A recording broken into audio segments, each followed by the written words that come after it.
What about the decision with the son?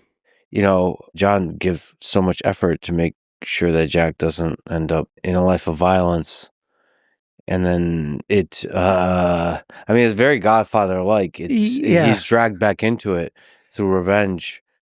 That was also the game still had to work as a game. Whether that was the right ending, 100% the best ending from a pure storytelling perspective, I don't know. But I know that we had to make the game work.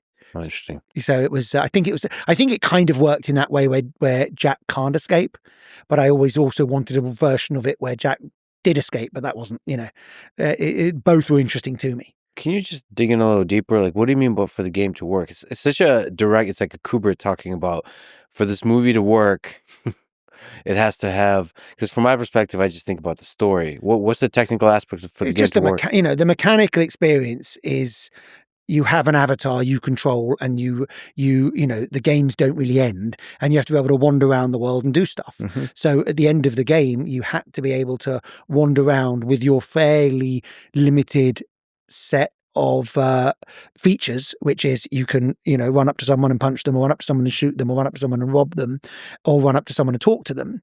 And that's or run up and, jump on a horse or do all this other stuff. In order for the game still to be fun and people to get this full 360-degree experience with it, they had to, if they wanted 100% the game, as opposed to just finishing the story, you have to have an avatar to do that stuff with. Mm-hmm. So that was the sort of challenge of Jack's character / wrapping up the story as Jack. Although there's real power for the avatar to end, the finiteness. Yeah, both the Red Dead, you obviously change avatar.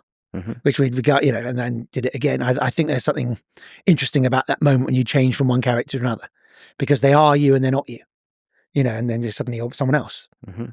I mean, I was really shaken by that experience, but it's a beautiful experience. It's like an unforgettable experience. And what else can video games possibly reach for?